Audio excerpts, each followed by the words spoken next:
welcome back to this, James. This is the 7th episode of the old Anorak radio podcast show thing. Welcome, lovely to see you. How are you doing? I'm all right, Christopher. Yes, lovely to see you. Episode 7, eh? Who'd have thought it? I know. It's and it no longer takes us 15 hours to set up and. Hey, the last 3 weeks, I don't want to jinx it.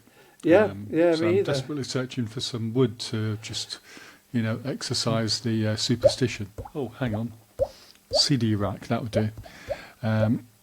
So the last 3 weeks running, we've came together on Riverside and everything has worked. It has been magical. So this week, we're looking at our musical obsessions and how they grew and how we nurtured them in our little childhood worlds, and then adulthood worlds. So without much further ado, what do you want to say about them? Well, the first thing we need to bear in mind is that it's all well and done being obsessed with somebody. Yeah. But there's obviously a dark side to it as well. Yeah. Maybe not dark in Edgar Allan Poe or the of course, the Freddy Krueger sense. Where you start camping outside somebody's house, that sort of obsession. Yeah, that's it. But it's dark in an emotional sense, because it stunts your choices after a while if you obsess too much about one particular artist. So shall we start at the very beginning, which, according to Julie Andrews, is Doe a Deer, female deer? No, is a very good place to start. It is, yeah. So, in the beginning, I was born at a very early age. Really early age, yes. Really early, yeah. Oh, that's really interesting to hear. How old were you when you were born? Not very old at all, actually. Crikey, those are the days, eh? Kids today are now, they're being born at 30 years old. I know. Out they come, fully formed, wearing a suit. Pop, yeah. Tie, yeah. Unbelievable. It's amazing what they can do with AI. Or something.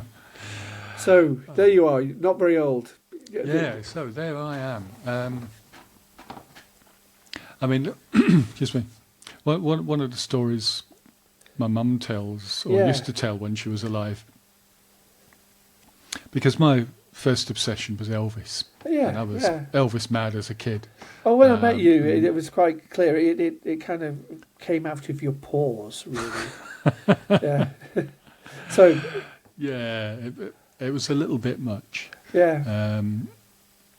But Mum used to tell this story about how when I was a wee nipper, that I was really quite taken with Tom Jones, and I'd like to bop around the wee room that we shared as a family, because we were living in digs. Right. When I was really little, I was like, nah, I don't remember that. Tom Jones, no, Tom Jones that's not a cool backstory. It's that Tom. No, it's not Elvis. That can't be true. So, what would you have been playing Tom Jones on at that early stage of your life, do you think? Well, this memory comes from when we lived in one room in digs down south, and we had one of the old-fashioned bush radios. Oh, right.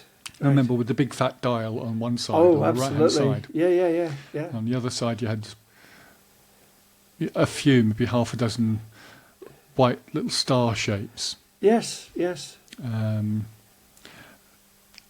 So it was either on the radio, or my parents did have a record player.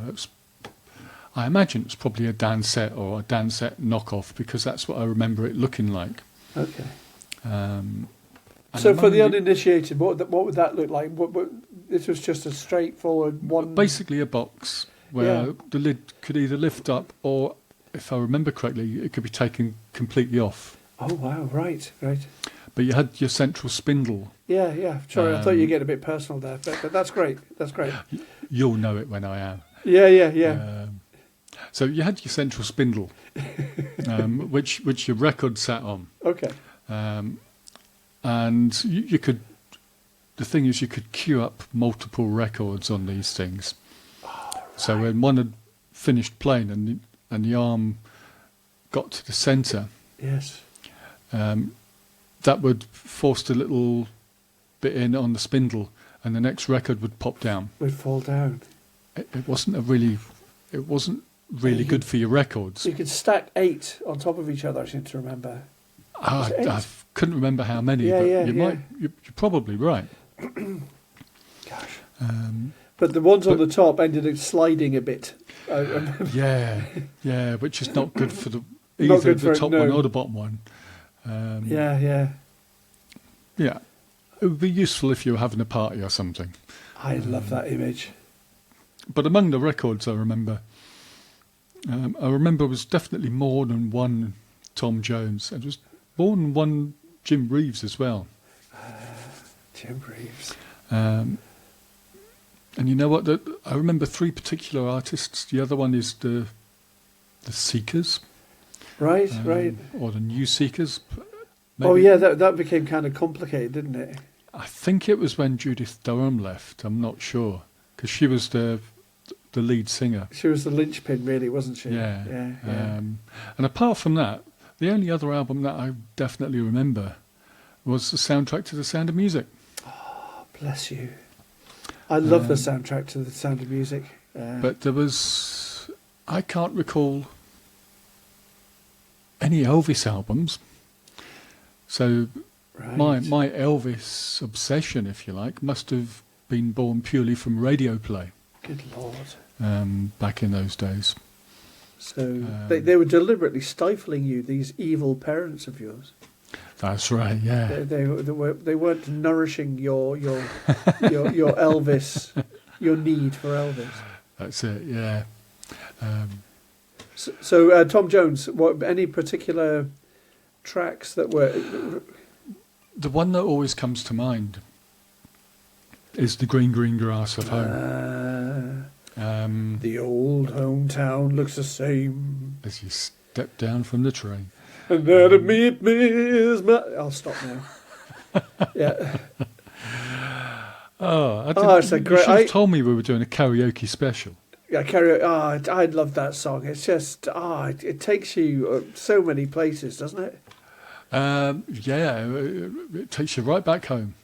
But the thing is, you listen, if you haven't listened to Tom Jones' Green, Green Grass at Home, listen to it. I don't want to give you the spoiler, because there's a spoiler, and it's a great spoiler.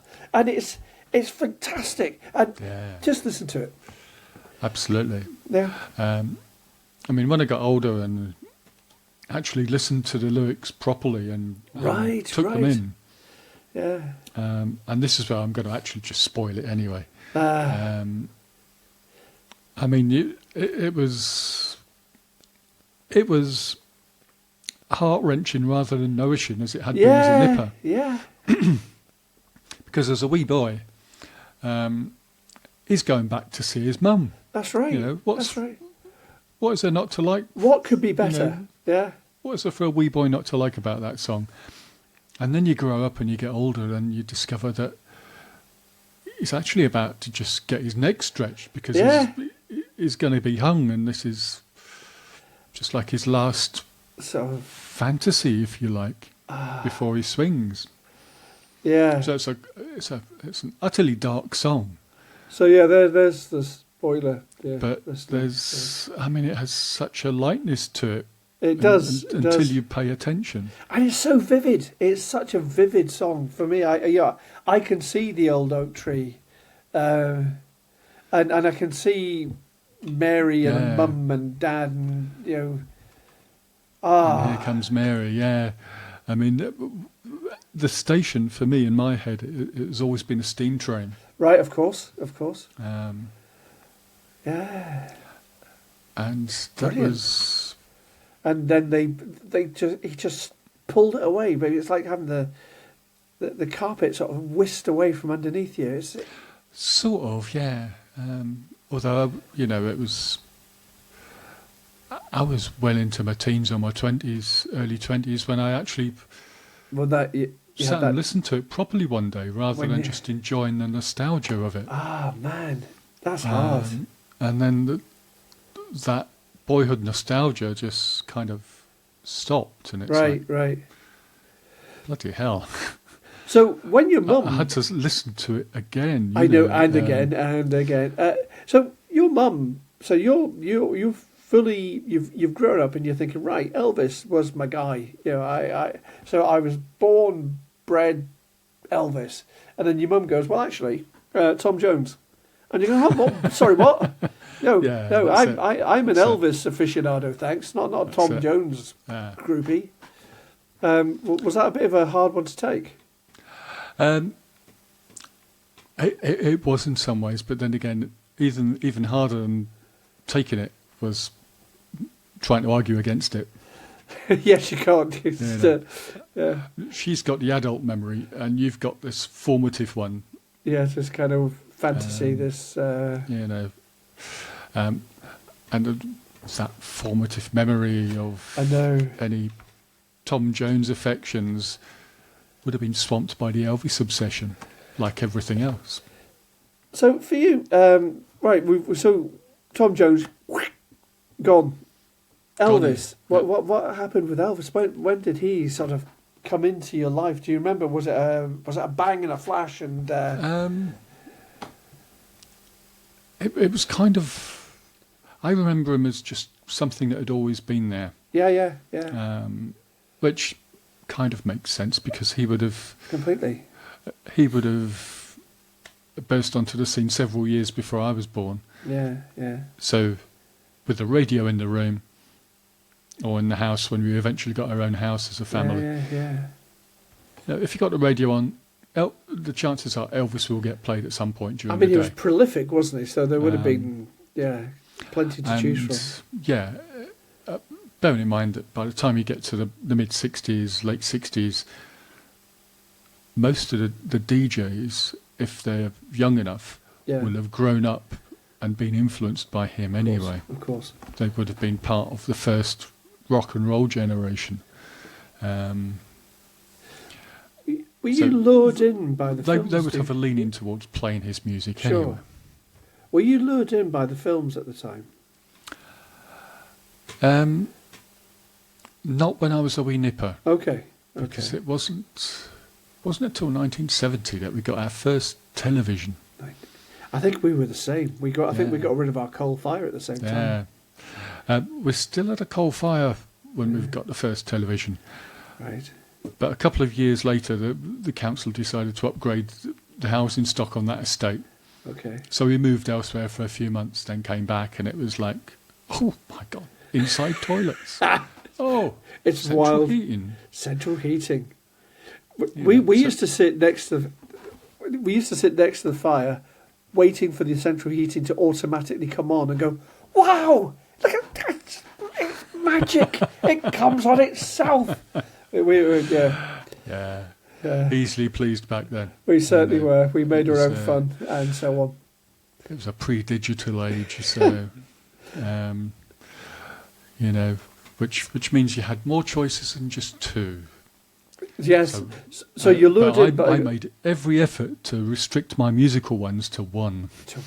Just one, because there could be. It's a bit like Highlander.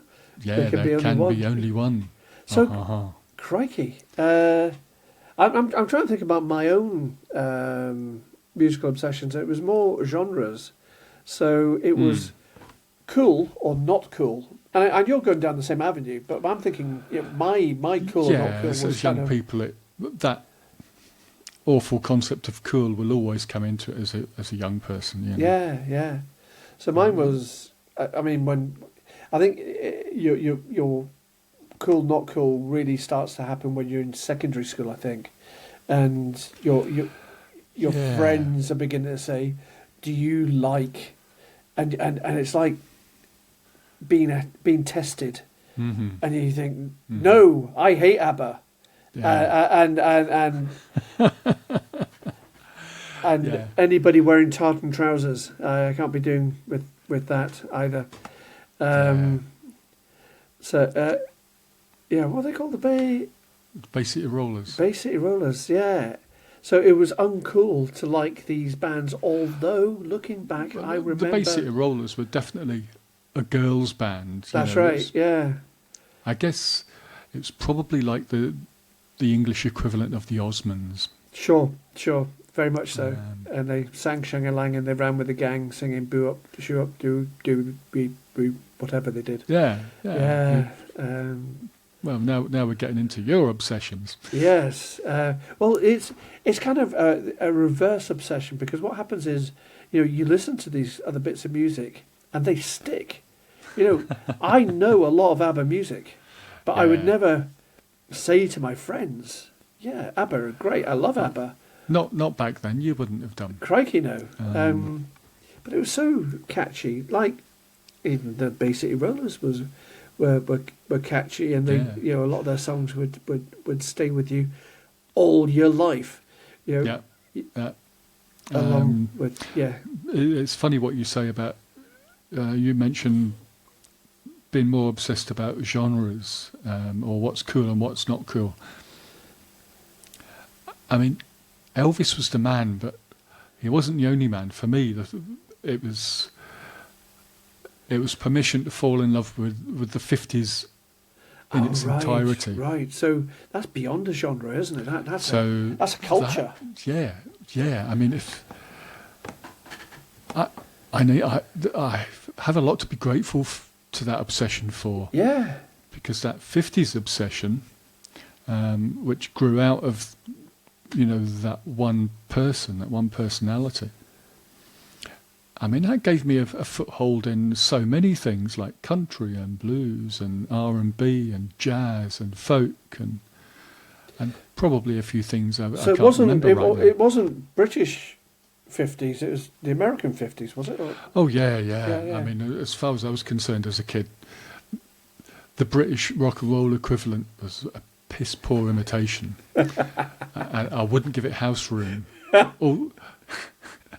Although my sister was in love with Cliff Richard as a wee kid, so I got to like a bit of Cliff Richard, and the Shadows were acceptable as well. But right, because I mean Hank Williams. But then again, they weren't singing; that was just instrumentals. That's right, and they were very good at the instrumental. They were tremendous. Listen to our earlier shows. Yeah, absolutely. But I mean, one of the interesting things about that is it was years after the cracks in the armour, or the cracks in the 50s fortress had started to appear. So it was the 50s fortress that was cracking, not Elvis, or was it both? It was both, because if one goes, the other's going to go, because they were so intertwined, Oh my, that's tricky. Well, hold on, before we jump into the breaking down, what was it? What was the magic of Elvis? What was the magic of that 50s? Do you remember? I think, go back to that concept you mentioned a couple of minutes ago of cool. Yeah. But you were celebrating difference, because none of your friends would have been Elvis, would they? Back then, it was still a living subculture. The old Teddy Boys. Oh, yes, absolutely. And yes. That rock and roll movement that went with it. Right. Because as a kid in the late 60s, early 70s, I can remember like news headlines or radio headlines about the mods and the rockers at the seaside on bank holidays having a punch up. Yeah, and they did. And the mods would have been the contemporary kids, the cool kids that have got fingers on the pulse. Yeah. And the rockers, and by extension the Teddy Boys. Yeah. They were the nostalgia freaks. They were hanging on to the generation that was just passing out of contemporary view, as it were. Rock and roll. But they had their own packages, becoming didn't they? history. So they had rockers had their own bikes, and mods had their scooters, and but the fighting at Brighton apparently was almost created by the media. The media sort of really hyped it up, and people followed that and went, "Oh well, if the rockers are turning up, I'm like me as a mod, I'm going to be." Are you sure? I mean, that doesn't ring true. Would the media really do something like that? No, you're absolutely right. No, I'm mistaken. The media would never hype anything up and make it into something that it wasn't. Surely they would never deal in anything other than the facts. The facts and the truth. And the truth. Yeah. Shall we move on before we start telling too many lies? Yes, sweet little lies, obviously. So we're talking about the magic of Elvis and what sort of. Well, I was talking about the magic of Elvis and what pulled you in. Obviously, his dyed hair. He's got dyed hair. If you haven't listened to the early episodes, he's got dyed hair. He had dyed hair. He's now interested. Bugger all hair now. Because he's dyed. See what I did there? Hey. Yeah. So there's the magic of him. What was there something about him that floated your boat? I mean, I've mentioned the cool aspect, and there's a real charisma. You know, it's an undeniable charisma. Yeah. I remember meeting you at university and thinking you were so cool because you had this specific passion. I'm thinking, wow, you know, I've just come from Corby, where, you know, I was kind of do my best to fit in and go, oh yeah, I like the music that other people like. And you come along and go, I like Elvis. You what? I like Elvis, but I can't say I like Elvis because nobody else likes Elvis. And it was like, yeah, Elvis. Wow. It was strange times in the early mid-'80s. Yes, yes. Because it was, when we met, it would be just about 10 years since punk exploded. Yeah. And punk tore the roots up of everything that went before, and everything that went before was uncool. Yeah. So we were probably still riding that wave. Yeah. You know, because we were probably still in the early days of the unfair stereotype of the fat corpulent Elvis in the jumpsuit. I know. Which was the only image you ever saw, and it was. You know, it was tiresome and it was annoying, and again, the media sort of there almost was rejoiced. No kick in it. They rejoiced in his downfall. It was, you know, people like a good downfall story. Don't they? Absolutely. But you know, he was a working class guy made good. Yeah. A kid that came from nothing, and let's face it, most of the media are middle class or upper class public school folk. They are. So. They don't give a shit about knocking the working classes. And that's the way it's been forever. That's the sport they're brought up with. And, you know, even though we didn't have clickbait back then, it was the same as clickbait, wasn't it? You know, it was here we go. Yeah, I mean, never mind the phrase, but the technology it applies to wasn't even thought of, you know. No. So... You were beginning to talk before I so rudely dived in and made you talk about lots of other stuff. Cracks in the Fortress, you were starting to talk about. Yeah. Now there's quite a delicious irony here, because the big crack in the Fortress was actually brought about by one of the rock and roll gods of the late 50s, you know. Because my mother bought a Buddy Holly double album. It was Buddy Holly Legend, which is like a maroon cover. It's funny how you remember. It's almost like it's branded in your head. Oh yeah, I mean I fell heir to this years later. Well, I didn't fall heir to it, but we did a swap. Oh, right. You didn't steal it then? There was no theft going on here? No. Okay. So I gave her the Johnny Mathis double album I had at the time, and she gave me that. Right. Which was great. I always thought I got the better deal, but I think you definitely did, yeah. Maybe she thought the same, you know. Yeah. So this double album... I love that. Sorry, I love that image. I just think you and your mum horse trading records.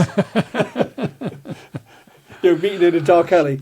I've got a Johnny Mathis. Really? Yeah. That's it. Oh, fantastic! I love that. You've got a Johnny Mathis doll. So again, yeah. She knew I'd always loved this bloody record since it arrived in the house. Right. And whenever they were out doing the weekend shopping on the Saturday, if it was just her and my dad that went and did it, and they didn't take us two kids, the first thing I did almost every time would be grab that double album and whack it up. Whack it on. My poor sister never got a look in, but I mean that was it back in the day, and that's how things are different now. Whereas I can listen to music on my headphones and it disturbs nobody. We had one choice. The family record player. Yeah. That's right. The one record player in the living room. Yeah. But this double album, it had all the expected songs that you would expect to see on any Buddy Holly compilation.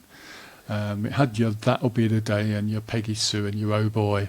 Yeah, lovely stuff. The proper version, not the alternate one we were singing before we went on. No, that was a bad version. And Maybe Baby and Every Day. And as well as that, it had other things. It had, at least two sides full of stuff I'd never heard before. Wow.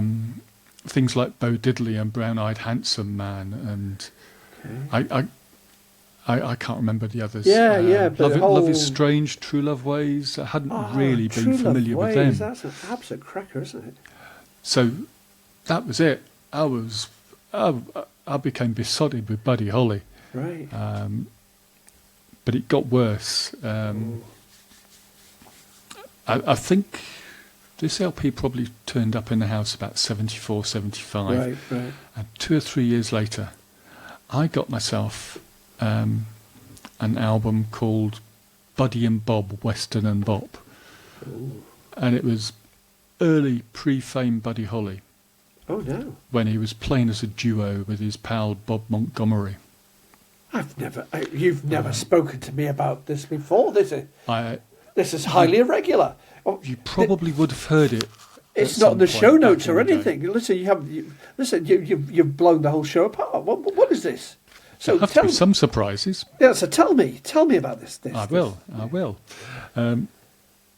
This was, like I say, it's pre-fame. Yeah. And a lot of the tracks were recorded for a radio spot that I had on the local radio station in Lubbock in Texas. Oh, that's lovely. I think love it was that. KDAV radio.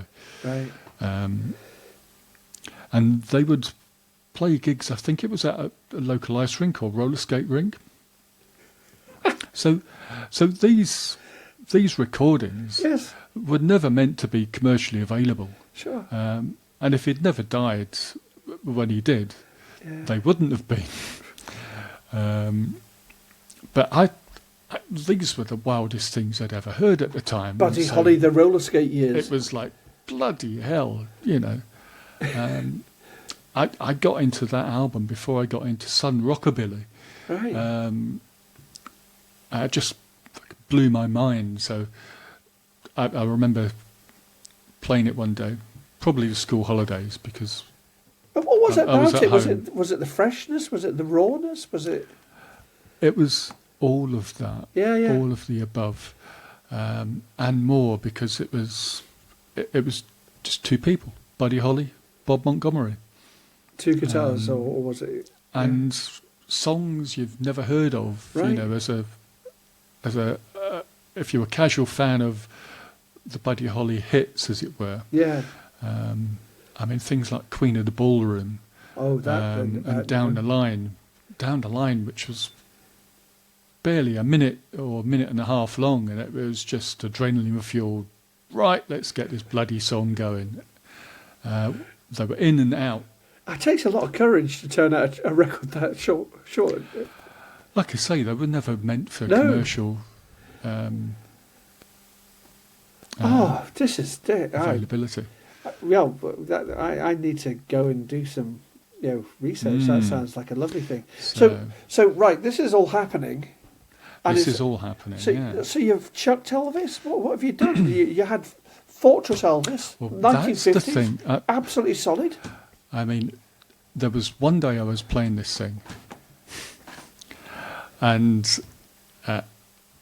see, when I played this bloody record, I couldn't play it just once. No. You know, it's like any addict. You had to get more. Again. And every time it's a little bit more. So I was probably putting it on for the second and third time, and then I heard this raised, angry voice coming from the kitchen when my mother was doing whatever she was doing. And Elvis said, "For goodness sake, Jim." And it's like, for fucking hell's sake, give that bloody record a rest. Sorry, Mum. Oh, that's good. That's good. Even a mother's love can be stretched to breaking point. But you're so absorbed by this new it was musical blinkers. gift. Yeah. I mean, this was something new and unexpected, and I could never have dreamed or imagined it. But this broke a shell. I mean, I don't know over egg this. You're encased in this world, and suddenly there's. I mean, it's still the 50s though, so it's permissible. Yeah. Okay, got you. You know. Yeah. Once you get to 1960, it's all a bit sort of. Well, I'm not sure if I. Right. So Buddy was allowed to be indulged as much as I wanted to. And to be fair, Buddy Holly was rather good, wasn't it? It was rather good, yeah. I remember at some point during that summer confessing to my mother that, I think I might like Buddy Holly more than Elvis, Mum. I love that you had that conversation. I was like, really? Oh, that's good, son. Oh, that's adorable, isn't it? I guess it is, the fact that she fed you this, and that she's... Because it does sound like, she had shared with you a love of music. Well, yeah. That's probably the only occasion I can specifically remember where I had the turn that bloody rubbish off speech from a parent. Yeah. Because I fell in love with the music of their generation. Right. Instead of being enamoured with the music of my peers, it was the music of my parents. And so most of the time it's like, that's all right. So how old would you have been at this point?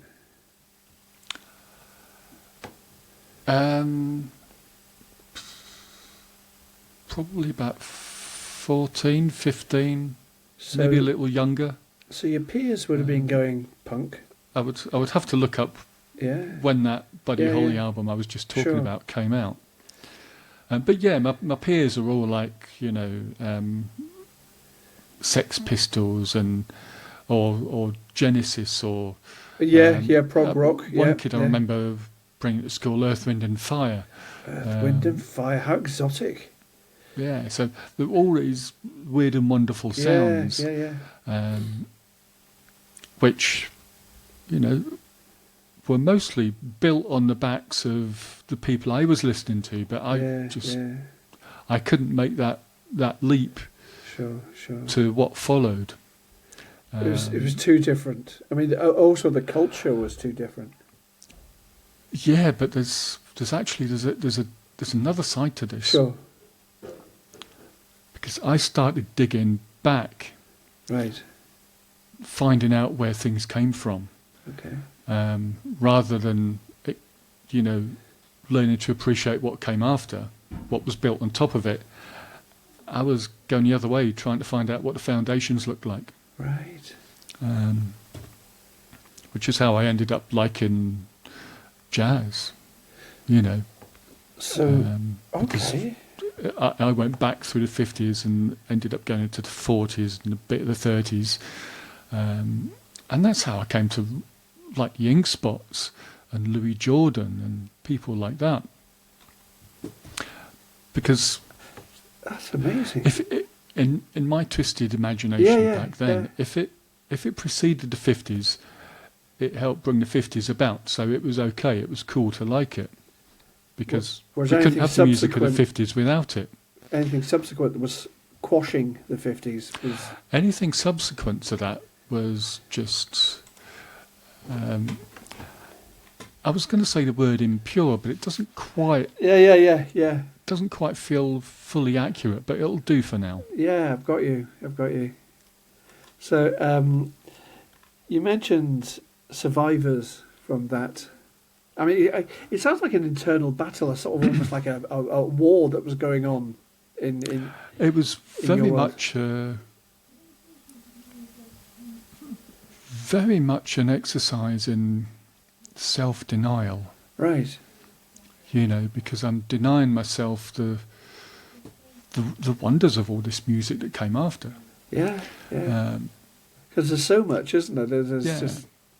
But I mean, you just mentioned the word survivors, and I mean that's part of the notes that we're just having this conversation based around.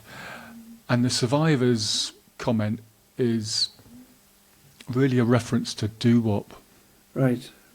Because at some point, years later, I got to a point where I didn't bother playing the 50s music anymore. I just done it to death, had too much of it, tired, old hat, bored. There's so much more to explore. Ouch. And this was, as I've got older, the more I've looked around and explored elsewhere. In both directions, forward as well as backwards. But that's quite a leap, isn't it? But the 50s is this middle point. It's the pivot around which everything swivels. So, I've explored, both outward in different directions with 50s music, as well as coming forward and getting into more contemporary sounds. So it's like the 50s. What I'm seeing is the 50s was almost like if you got a pond, a massive rock was dropped in the pond, that was the 50s, and everything else sort of ripples out from there. Yeah. Oh, man. But the one genre that survived the fallout of that inevitable boredom when you overdo something was doo-wop. Right. And I think that's because doo-wop was always viewed as just part of that general rock and roll soup for 50s aficionados. And the only doo-wop record, or cassette rather, that I remember having as a kid was the Platters. It was like a 20 greatest. Yeah. And that got a fair amount of punishment back in the day. Right. But it never got to the point of too much being erased in terms of my affection for it, because it was played too often. You play a record and even the groove in the record starts complaining. It looks like you've just worn it away. Yeah. I mean, this was a cassette, so it would have been begging to be stretched to breaking point. They weren't happy cassettes, were they? After the first 100. It wouldn't be the first time I'd had to rewind one with a biro, Those are the days. Yeah. Do you know, I just had a flashback where I wanted to record something and I had an old cassette and you had to fill in the little holes at the top so that you could record over it. So I was recording over some wonderful piece of music from the past. You put the sellotape over the little notches. That's right, yeah. And I'm sure I binned a lot of fantastic music just because I wanted to record the top of the pops without getting Steve Wright's voice over it. Or Fluff Freeman. Fluff Freeman, not half. Yeah. Oh, crikey. So right. I'm just imagining this wonderful world that Was Elvis overplayed? Was that one? Oh God, yeah, and since then, in the following decades, I've overplayed several people. Right. But I've also drawn myself back from the brink, as it were, with several people. Yeah. So that I might go months without playing them, but every few months I come back and go, I haven't listened to Nancy Griffith in a while. Right. Or Townes Van Zandt. Okay. Or China Crisis. And I'll dig them out and I'll listen to them, and I might play the same album 3 times in a row. Right. And that'll satisfy me. Yeah. And I'll go back in the box for a few months. It sates that moment. Yeah. I mean, I came... it's a real tragedy. It's a real shame when you do that to a record. And I did it to a Jerry Lee Lewis live album. Right. Which I bought on cassette. It would have been when we were at college in London. Yeah.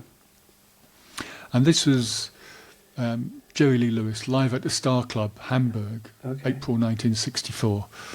And it's barely more than 30 minutes worth of amphetamine-fueled, crazed, deranged fucking rock and roll. I mean, so I mean, even if he wasn't amphetamine fueled, it'd be a surprise to hear that he wasn't. But so he was. Yeah. There's no way drugs were not involved in this performance. But you can hear the band trying to hold on for grim death, really? a bit like Tom Cruise on the outside of a plane at takeoff. But yeah, I mean, my God, it kicks off and it's like, bang, we're at 110 miles an hour immediately. And he might inhale a couple of times between songs, but apart from that, it's into the next one. Wow. 30 minutes. And do you feel like you need a lie down afterwards? Unbelievable experience the first time you hear this. Yeah. But I did it to death. Right. And then along the way, I was going to say it got lost somewhere, but I don't think it got lost. I think it just got put in a cassette box and left. I'm wondering, the first time you heard it must have been mind-blowing. It was utterly bloody extraordinary. And if we're talking about addictions, do you think listening to it again and again, you're sort of chasing that dragon? It's like... Oh, absolutely, yeah. I mean, I want that feeling that I had when I first heard it. Yeah, it's like any addiction, whether it's alcohol or tobacco or wealth. Yeah. Music's no different. Mm-hmm. You know, and you get something like that, it gives you an enormous adrenaline hit. Yes, definitely. Bang, and bloody, you've got no choice but to just take it back to the beginning, side one, hit play, and it's like, wow. Quick check to see if your parents are there to not admonish you for playing it 40,000 times. I mean, that would be back in the 80s. Come forward a few decades, and maybe, I don't know, 15 years or so ago, when I was doing that internet radio that I've spoken about a couple of times. Yeah. And I was up late night playing the £5 game on Amazon, and this is when... I love your £5 game, yeah. Yeah, me too. This is when Amazon's postage for a CD was £1.24. Right. So if I can find CDs for a penny each, I can get 4 for a £5. And I would spend... Is this still a thing? Hours on a Friday night sometimes with a bottle of something and an ashtray full of dead fags because I've smoked my brains out. And I'd end up getting them. But I discovered this Jerry Lee Lewis live album, and I thought, that's a bit familiar. No, it can't be. That's not the same thing, is it? Right. So I took a punt, and I bought it. And I got the CD, and I put my feet up, and I got stretched back, and I rolled up 2 or 3 Blue Peters, as I used to call them. So here's a cigarette I made earlier. So I wouldn't have to stop mid-performance. And I had my glass full, and I hit play, and it was fucking hell. It's the same thing. And I got almost the same rush again. Really? Yeah, because it was so long in between, and it was just... But also you've got the anticipatory thing that this is going to be amazing, and it sounds like it didn't let you down. I thought, is it... And I tried to remember if the cover was actually the same as before. And I couldn't quite be 100% certain, so I had doubt in my mind. Right. So those cobwebs of doubt are immediately shattered and blown away. That's fantastic. And the old adrenaline hit comes following it straight on. So I'm loving it. See, my chapters never had that hard-hitting transitions. It was all very...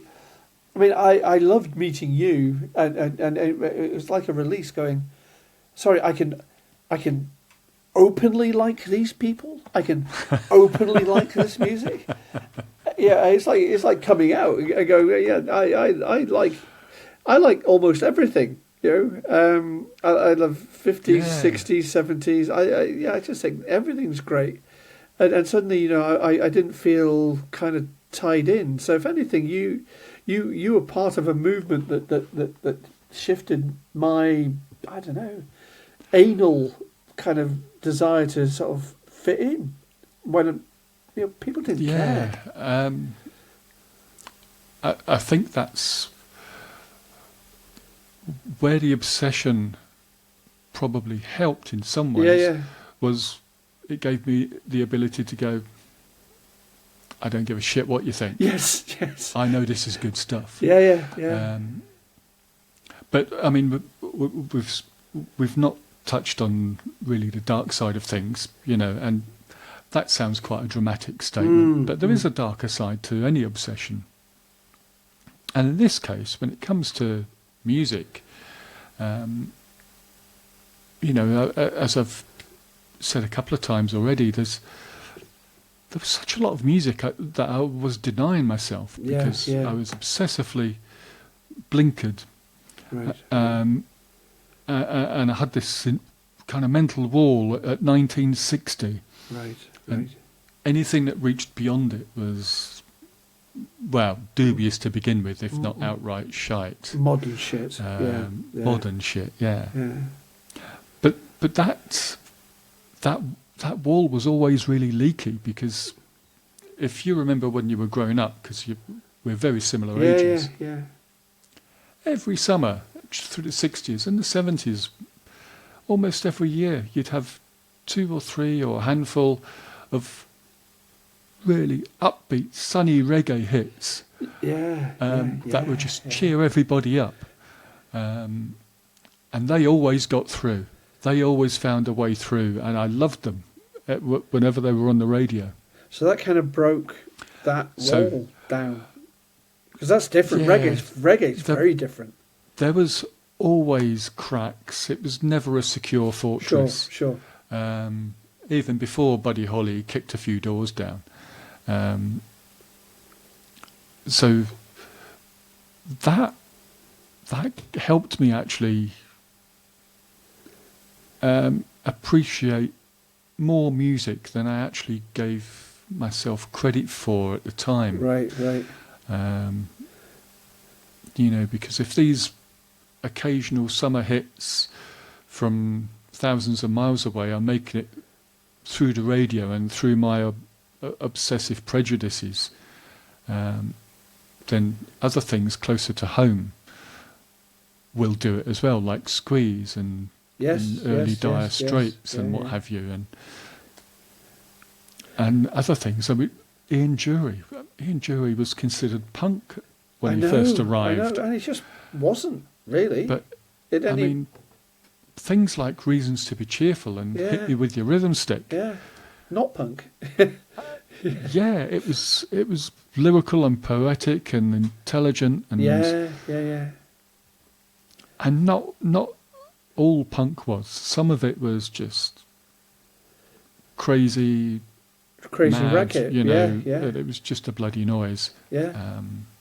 And to be fair, you know, if you go back 20 years from when punk arrived in the second half of the 70s,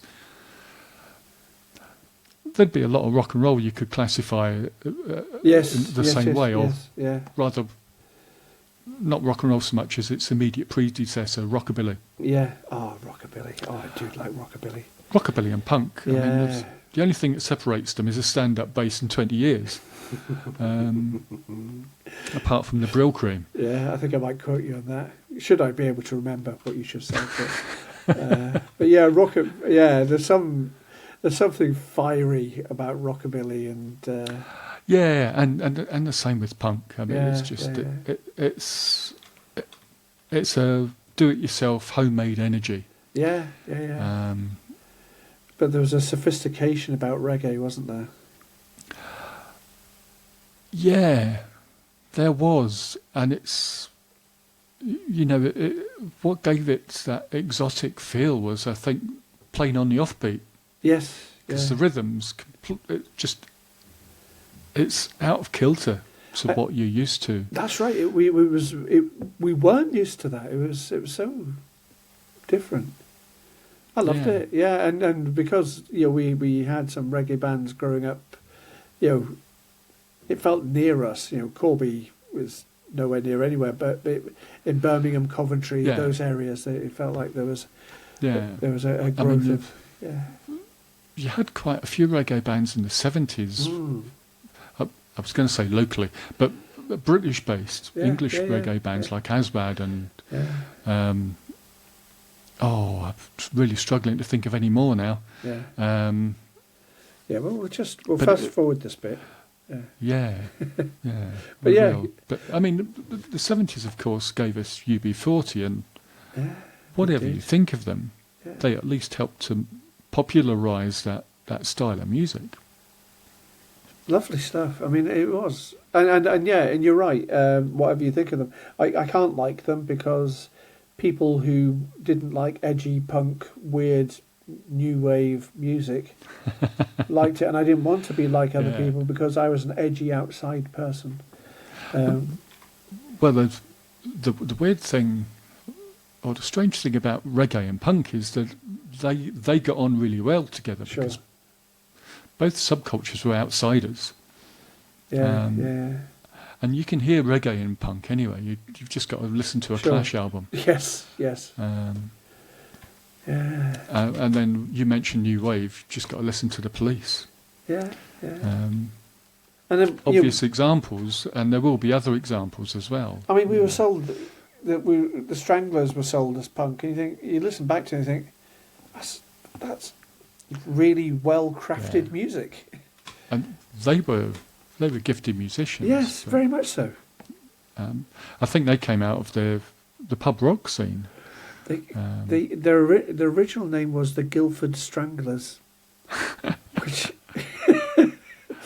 I mean, that sounds very Victorian. Doesn't it just? You imagine them in top hats, wielding long blades. That's right. You can imagine them jumping out the toilet window at the back of the venue because Sherlock Holmes has just come in the front door with a cape over their face, with the laugh attached.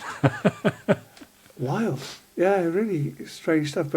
But I think we were talking about the dark side and how we get so tied up in what we love or we identify with. I guess if there's a point to this episode, the point is that you should be a little wary if you start to become too enamoured of any particular individual act or genre or style. Try and always keep your ears open. I think be true to yourself as well. Because I mean, be true to yourself. But also be good to yourself. Yes. And don't let that truth become restrictive.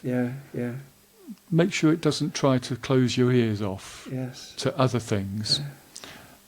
Because you're allowed to like more than one thing. You certainly are. And this is the beauty, I think, of 20th century music. It is a rich vat to dive into. Whereas it does feel that what we're being fed now is almost musical clickbait. That it's like, here's something else that's very similar to something else. This is quite similar to the last thing. Yeah, this is the dungeon of platforms like Spotify and YouTube. Yes. Because if you leave it to just play randomly, if you've had a listening session previously, like you say, it will look for things similar. It will try to feed the same impulses. That's right. Like all social media, it kind of almost feeds on you. Yeah, they're all echo chambers. Yeah. So once your voice is heard in terms of your tastes, yes, it will be echoed back to you, and continually. So what we're saying is keep the algorithm on its toes. Keep it on its toes. Yeah. And keep yourself on your toes. I think so. By mixing things up. Yeah, do. I mean, there's something really quirky about this episode in that we've played no music, but we've talked about a lot of music, and we have. And I think I'm keen for people to go just try stuff. You know, we've covered a lot of ground. I think so. So, apart from opening people's eyes, ears, and hearts, is there anything else we want from our eager listener from this episode?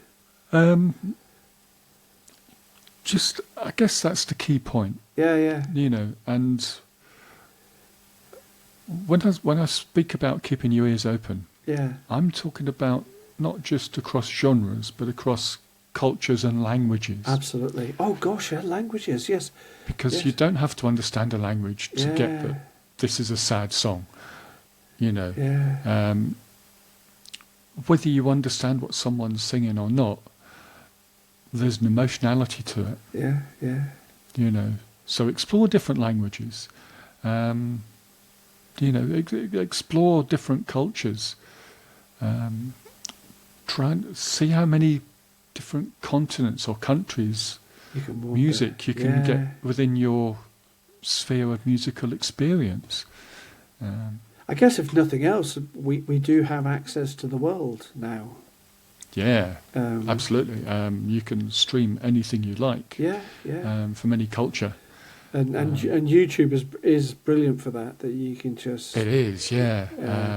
If I hadn't discovered, African sounds and European sounds and Indian sounds before, just to throw a few examples in, I could easily find them on YouTube today. Yeah. So dive in. The water's lovely. Yeah, absolutely. And let us know about any obsessions you've had. I'd love to hear that. I'd love to, because we're both 1,000 years old, and I'd love to hear what I think people still have their passions. I mean, it's easy to say that music perhaps isn't what it might be, and that's demonstrated in the fact that people are looking backwards. Younger people are looking backwards for something, but there must still be stuff that's grabbing people and just grabbing their heartstrings. I mean, it's sad in some ways that there are, significant numbers of younger generations today looking backwards because what's current isn't working for them. Yeah. I mean, there have always been those of us who have looked backwards. I'm a prime example of that. Yeah. But it seems to be more than just the occasional oddball these days. It seems to be everybody, But hey ho, that's what we're hoping to help with, and offer a guiding hand. So I'd love to hear people's thoughts. I'd love to hear, who they found from the past and the present. And but obviously, we want people to follow us on the YouTube. The Tube of You. Yes. Where else can people find us? The Old Anorak is on Substack. Nice. Look at us being future-looking and fancy and fandangled. Yes, yes. Social media'd up to the eyeballs. Absolutely. So, yeah, come on in and just join us. And I'd love to hear what your thoughts are. Likewise. So, shall we tell us about your obsessions. Yeah. And tell us about the odd things you've discovered, musically speaking. Oh, nice. Yes. That are, or that were completely out of left field for your normal listening. I like that, and maybe get people. I was a bit eager to say goodbye there, but think about their Buddy Holly moments where they've gone, hold on, this is different, and and it is the sliding doors at the moment. Do I open my heart to this, or do I go, no, I'm a person who likes Elvis. This can sod off. So yeah. Anybody's stories, I just want to hear it because it's a lovely place, isn't it? Okay, right. I'm going to say goodbye. I've been Chris Young, and you've all been very lovely. Jim Lang. And this is the Old Anorak, and you're very welcome. So until the next time, enjoy a bit of this.